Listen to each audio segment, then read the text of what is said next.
Okay, so on our previous video we looked at who to tell when someone dies, and this video we will be looking at what help there is when an adult dies. So let's go ahead and click on that link, and let's start at the top. What help there is when an adult dies. Grieving the death of someone close to you can be a difficult time. There are many things to consider. We have payments and services that may help you.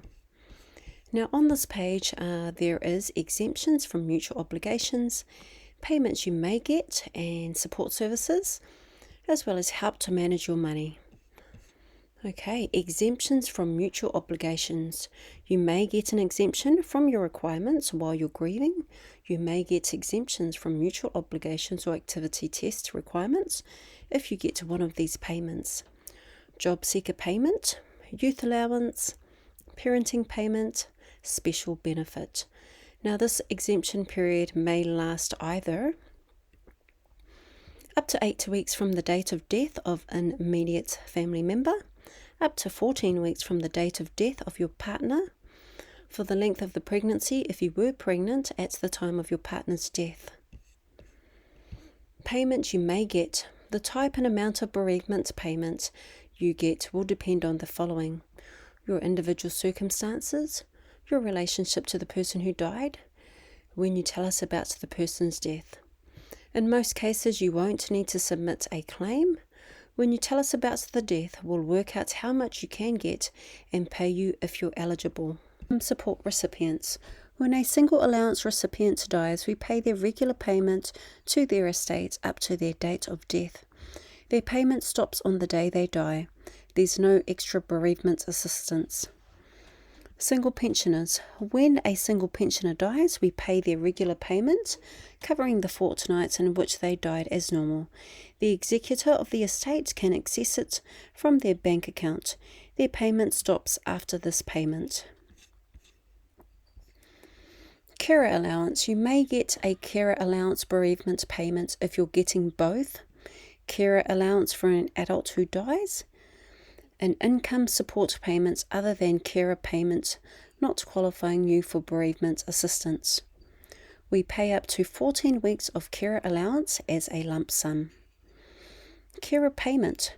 If you get carer payments for a person who dies, you may continue to get to this payment after they die.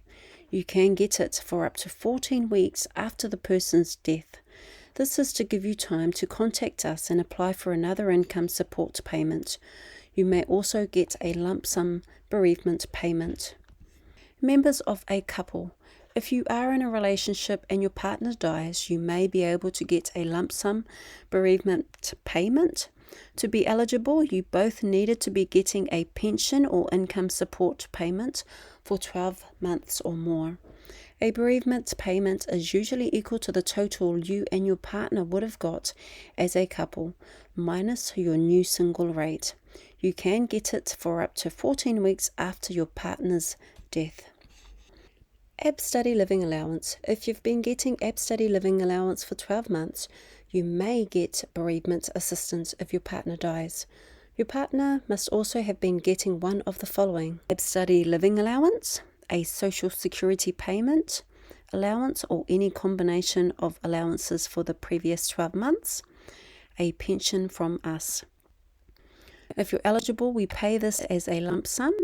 It's usually equal to the total you and your partner would have got as a couple, minus your new single rate. You can get it for up to 14 weeks after your partner's death. Farm household allowance. If you've been getting farm household allowance for 12 months, you may get a bereavement payment if your partner dies. They must also have been getting one of the following: a social security pension, a social security payment for 12 months or more, a service pension, a veteran payment. If you're eligible, we'll pay this as a lump sum. It's usually equal to the total you and your partner would have got as a couple, minus your new single rate. You can get it for up to 14 weeks after your partner's death. JobSeeker payment or youth allowance. You may get a bereavement payment as a lump sum if your partner dies and you're claiming or getting either JobSeeker payment or youth allowance. You must both be Australian residents at the time of your partner's death. If you're pregnant when your partner dies, we'll pay you an additional amount. To get to this payment, you'll need to provide medical evidence including the expected date of your baby's birth. Partner allowance. If you get partner allowance and your partner dies, you may continue to get it for up to 14 weeks after their death. This is to give you time to contact us and apply for another income support payment. You may also get a lump sum bereavement payment. Pension bonus bereavement payment. You may be eligible for pension bonus bereavement payment if your partner both registered for the pension bonus scheme with us or the Department of Veterans Affairs, died before making a successful claim for age pension and pension bonus. We base the payment on the amount of pension bonus your partner would have got. You must submit a claim within 26 weeks of your partner's death. Medicare, concession and healthcare card. We won't issue you a new Medicare card, concession card or healthcare card if your partner dies.